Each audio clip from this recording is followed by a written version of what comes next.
আন্দোলন যদি করতে হয় তাহলে দিল্লিতে গিয়ে করতে হবে, কারণ এই আইন পাস করেছে দিল্লির সরকার। কেউ কেউ আমার বলছে আন্দোলন যদি করতে হয় দিল্লি গিয়ে করো। কেন আমরা ভোটটা কি দিল্লি গিয়ে দিয়ে এসছিলাম? আমরা তো দিয়েছিলাম আমাদের আইসিডিএস স্কুলে, প্রাইমারি স্কুলে, হাই স্কুলে গিয়ে ভোট দিয়ে এসছিলাম এলাকার নেতা নির্বাচন করার জন্য, ঠিক কি না? কি ভুল বলছি? যে আমাদের সুবিধা অসুবিধা সবকিছু বুঝবে তার জন্য আমরা এখানে বোতাম টিপেছি, তাই আমরা তাকে নেতা বলে মেনে নিয়েছি।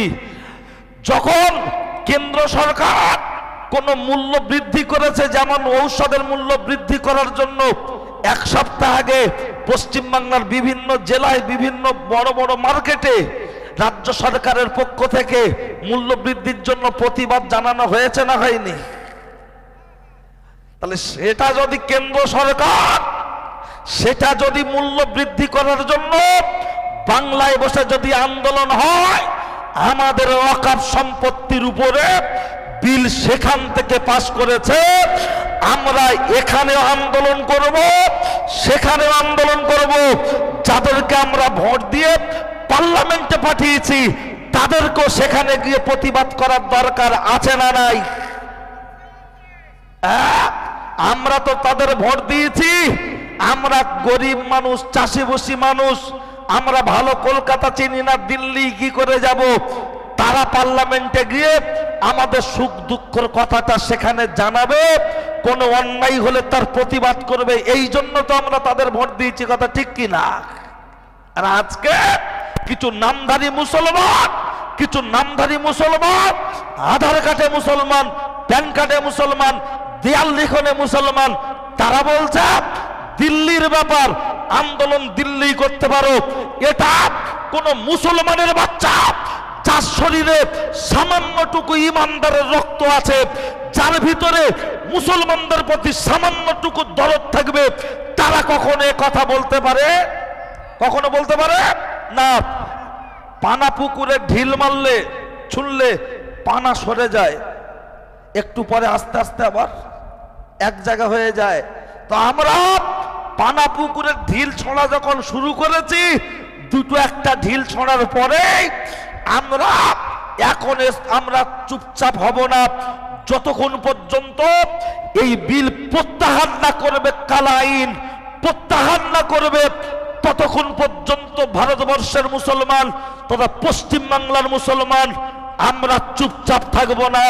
হে উপস্থিত জনমণ্ডলী, আজকের দিনে তারা মুখে বুলি ওড়াচ্ছে ওয়াকফ আইন নিয়ে আসা হয়েছে মুসলমানদের সুবিধার জন্য। যদি মুসলমানদের সুবিধার জন্য ওয়াকফ আইন আনা হয়, উত্তরপ্রদেশে যোগী সরকার 58 একর জমি তার সরকারের নামে রেজিস্ট্রেশন করে নিয়েছে, খবরে দেখুন। যারাই রক্ষক তারাই ভক্ষক। যদি মুসলমানদের সুবিধার জন্য হয়, বাচ্চা না কাঁদলে মা দুধ দেয় না।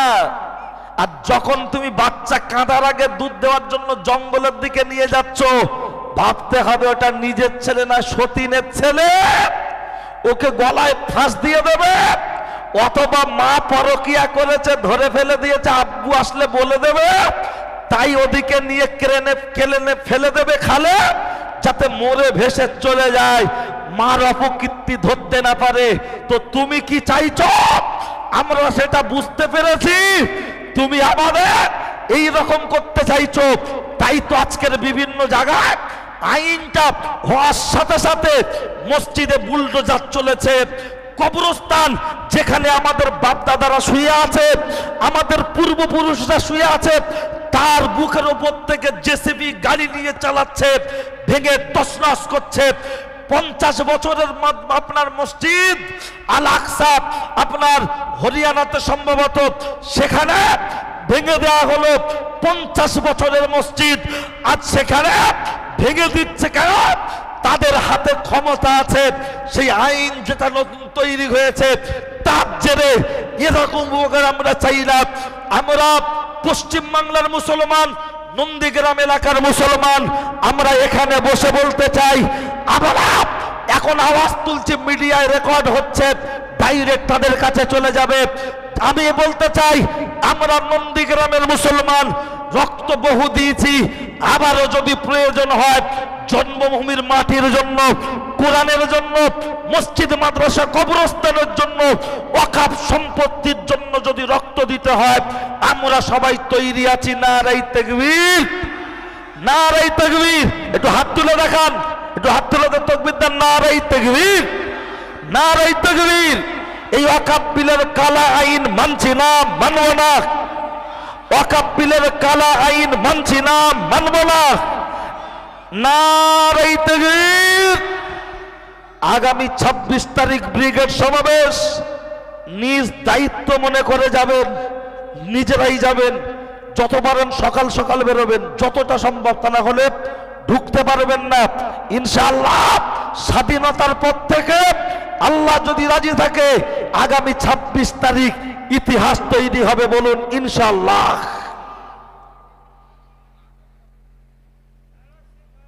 ঠিক আছে, সব বলবো, তুই বস না, ওরা আমি চিনি, ঠিক আছে। কি বাবা, অসুবিধা লাগছে নাকি? কারণ এই হিন্দু মুসলমানের খেলা আমরা চাই না, আমরা জাত নিয়ে লড়াই চাই না, ভাত নিয়ে লড়াই চাই, কথা ঠিক কি না? আমাদের না, আমি খাবো না বাবু, আমি স্টেজে কিছুই খাই না, অসুবিধা নেই। কি বরের বোনাই নাকি? আমি জানি ওর, আমি বুঝতে পেরেছি, বিগ 9 to 7 FM। ওকে একটা চা দেন না বাবাজি, দেন একটা ফ্রি চাও দেন, অন্তত খেয়ে। হ্যাঁ গো, যাদের ব্রেনটে সমস্যা, ফকির পাগল, এদেরকে অবহেলা করবেন না। আল্লাহ কার মধ্যে কি রেখেছেন ভাবতে পারবেন না। আমার আব্বাজিকে, আমি তো ছোট বয়সে আব্বা হারিয়েছি, আব্বাজির সাথে বিভিন্ন জায়গায় ঘুরতে পারিনি, তবে আব্বাজির সাথে যারা থাকতেন বলতেন যে হুজুর মোটর সাইকেলে জলসা করতেন, মোড়ের মাথায় পাগল পাগলি শুয়ে থাকলে ব্যাগে করে খাবার, বিস্কুট, মুড়ি, বিভিন্ন খাবার ওদের জন্যই কিনে এনে তাদের কাছে দিয়ে যেত রাতের বেলা, ভোরের বেলা। তখন তো এত দোকানপাটের কি থাকতো, ফাঁকা ফাঁকা দোকান। আজ 21 বছর আগে আব্বা ইন্তেকাল করেছে। তো এটা আমাদের মানবিকতার জায়গা থেকে ভাবা দরকার। চায়ের দোকানে বসলে কত পান, কত সিগারেট, কত বিড়ি, কত কি হয়ে যাচ্ছে। তো আমাদের সেই খরচার টাকাতে 5 টাকা 10 টাকা যদি একটা পাগল, একটা ব্রেনের সমস্যা, তাদেরকে যদি খাওয়াই, দেখবেন মনের দিক দিয়ে একটা আলাদা শান্তি পাবেন। ঠিক আছে, চলেন। কি কথা বলতে বলতে চলে এসছি, আমার মনে আছে রাসূলুল্লাহর সামনে দাঁড়িয়ে মা, তাই তো মনে আছে তো? হ্যাঁ, ভুলবো না ইনশাল্লাহ। কারণ আপনারা হলেন আমার আব্বাজানের ভক্ত, আমার মধ্যে আছে তার রক্ত, হবেন না কো ব্যর্থ। জায়গা জায়গা ছেড়ে দেবো, আবার ঘুরে সেখানেই ধরবো ইনশাআল্লাহ। হে উপস্থিত জনমণ্ডলী, আমি এই কেন মসজিদ মাদ্রাসা আপনার ঈদগাহ মন্দিরে কেন সিসি ক্যামেরা লাগাতে বলছি, পানির মতো পরিষ্কার। শামসেরগঞ্জে যে ঘটনাটা ঘটেছে, খবরে দেখাচ্ছে 150 জন ধরা পড়েছে, একটাও বাংলা বলতে পারে না। তার মানে ওরা কি সব আমাদের নন্দীগ্রামের মাল নাকি? সব বাইরের। আসলে তা নয়, মনে রাখবেন, চোর আখে চোর, 14 খানে জোচ্চোর, 3 চোরে খচ্চর। ওরা সেটিং আছে, বুঝলেন? এক শ্রেণীর মানুষ চাইছে দাঙ্গা লেগে যাক, কিন্তু আজও চক্রবেড়িয়ায় একদিকে মুসলমান, আরেকদিকে হিন্দু। আমাদের বাড়ি থেকে অসুস্থ হলে শ্যামল কমল দেখতে আসে, আসে না? আসে না?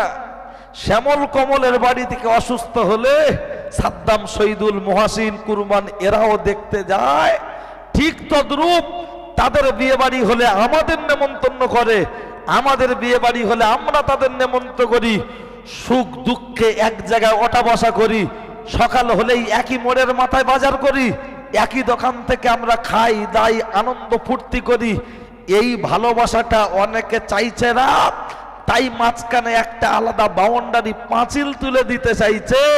কিন্তু কবি বলেছেন, এক বৃন্তে দুটি কুসুম, হিন্দু মুসলমান, মুসলিম তার নয়নমণি, হিন্দু তার প্রাণ। ঠিক যেটা কবি কবির ভাষায় বলেছেন, সেটা নন্দীগ্রাম তথা পশ্চিম বাংলায় সেটা বাস্তব রূপে সেইভাবেই মিলেমিশে আছে। সন্ধ্যা হলে মন্দিরে ঠং ঠং ঠং ঠং করে ঘন্টা বাজবে, মসজিদ থেকে আজানের ধ্বনি উঠবে। এটাই তো সোনার বাংলা, কথা ঠিক কি না? কিন্তু কে বা কারা এই অশান্তির, এই শান্তির মাঝখানে একটু অশান্তি লাগিয়ে দিতে চাইছে। ইনশাআল্লাহ বাংলার পুলিশ প্রশাসন যদি সজাগ থাকে, আপনার আমরা জনগণ যদি সজাগ থাকতে পারি, ইনশাআল্লাহ সব ধরা পড়বে। কিন্তু বিচারটাও তো তেমন হওয়া চাই। বিভিন্ন জায়গায় দেখছি মন্দিরে ঠাকুর ভাঙতে গিয়ে ধরা পড়েছে কে? নামের শেষে রায়, পাল, চ্যাটার্জি, দাস, কিন্তু ধরা পড়ার পরে যাচ্ছে কোথায়? এই আগেই বলেছি, চোর একে চোর, চোর দোকানের চোর, তিন চোরে খচ্চর, 3, 5, 15। ও নামটা ভুলে যেতে পারো, নূতন নামটা মুখস্থ করে রাখো, কাজে লাগবে। হ্যাঁ, আপনাদের এখানকার একজন জন্তু আছে না, নামটা বলছি না, ওই আপনার উত্তর 24 পরগনার আপনার ওই নৈহাটি ভাটপাড়ার অধিকার একজন আছে, আর একটা নাকি কি ওই আপনার নতুন করে পশ্চিম বাংলার দায়িত্বে এসছে। এরা তো সব সময় যা কথাবার্তা বলছে, ওরকম কথা যদি কোনো টুপিওয়ালা দাড়িওয়ালা সিদ্দিকুল্লাহ চৌধুরী সাহেবের মুখ থেকে যদি এরকম কথা বেরোতো, নওশাদ সিদ্দিকী ভাইজানের মুখ থেকে যদি এরকম কথা বেরোতো, এতক্ষণ মুহূর্তের মধ্যে গ্রেফতার, অ্যারেস্ট হতো না। কিন্তু না, ওই জন্য বলেছি চোর একে চোর, 14 খানের চোর, 3 চোরে খচ্চর। কেন গো, ব্যাপারটা কি? ওরা বললে কিছু হবে না, আর টুপিওয়ালা দাড়িওয়ালা এ বললেই বিপদ। টুপিওয়ালা বলেনি, দাড়িওয়ালা বলেনি, মুর্শিদাবাদের হুমায়ুন কবির শুধু বলেছে, তাতেই তাকে সাইড করে দেয়া হলো। আর যদি একটু বড় বড় থাকতো, তাহলে মুহূর্তের মধ্যে আগুন জ্বলতো না? আমরা কি নাকে ভাত দিই, গালে ভাত দিই? সতর্ক থাকুন, সচেতন থাকুন। তেজপাতা, মেয়েদের কাছে তেজপাতার অতক্ষণ মূল্য থাকে যতক্ষণ তরকারিটা কষা হয়। আর রান্না হয়ে যাওয়ার পরে জামাইকে দিতে গিয়ে চামচে যদি তেজপাতা ওঠে, শাশুড়ি রেগে যায় না? তেজপাতা। তাহলে তেজপাতার মূল্য ছিল কখন? যতক্ষণ হাঁড়িতে দিয়ে নাড়া চলছিল তরকারিটা। তবে আমাদেরকে তেজপাতা মনে করো না, যেন খবর আছে। কারণ মুসলমান সব দেবে, কিন্তু মসজিদ মাদ্রাসায় এক জাররা পরিমাণ আঘাত মানবে না, কথা ঠিক কি না? চলুন কত প্রসঙ্গে আবার আসবো। ও ছেলেরা, ও নওজোয়ান যুবকেরা, ও আমার মুরব্বিয়ান বাপ, অন্যায় হলে আমার করে দেবেন মাপ।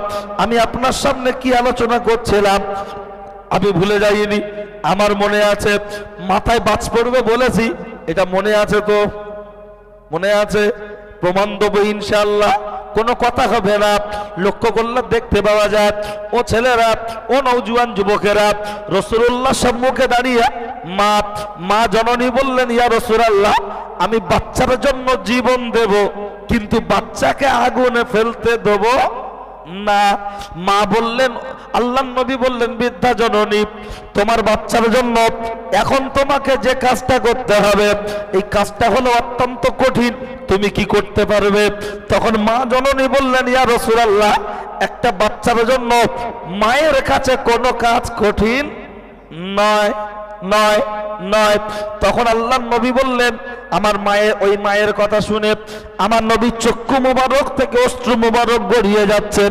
আঘাত, আমি এতিম মুহাম্মদ, বাবারা মুহাম্মদ, মাহারা মুহাম্মদ, আমি আব্বা মাকে হায়াতে পাইনি, আর এরা হায়াতে পেয়ে এত জঘন্য আচরণ করছে গো, এত খারাপ ব্যবহার করছে গো। লক্ষ্য করলে দেখতে পাওয়া যায়, কিতাবের মধ্যে এসেছে, ও ছেলেরা, ও নওজোয়ান যুবকেরা, ওই জায়গায় আল্লাহর নবী বললেন, মা, কাজটা খুব কঠিন, তাহলে কি তুমি পারবে? বললেন, ইয়া রাসূলুল্লাহ, আমি করতে পারবো।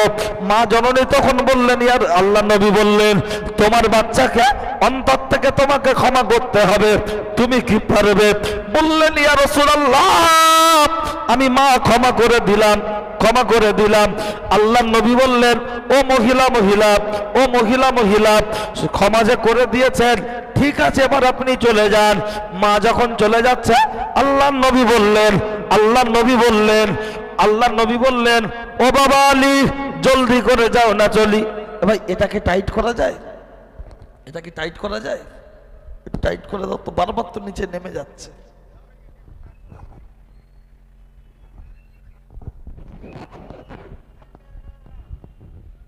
দেখো তো একটু,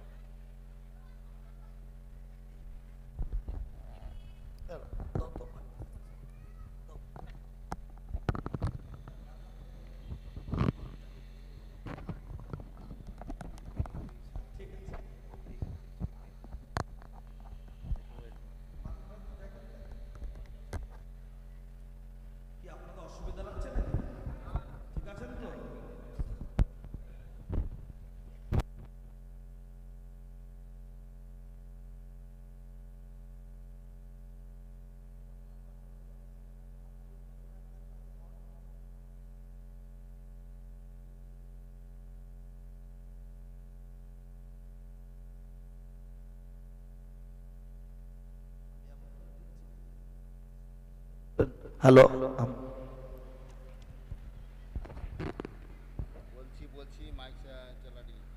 ঠিক আছে চলে।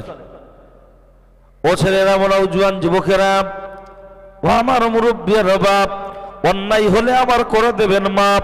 আমি আপনার মাঝে যে কথা বলছিলাম লক্ষ্য করলে দেখতে পাওয়া যায় কিতাবের মধ্যে এসেছে মা যখন হেঁটে হেঁটে চলে যাচ্ছে আল্লাহ নবী বললেন ও বাবা আলী জলদি করে যাও না চলি।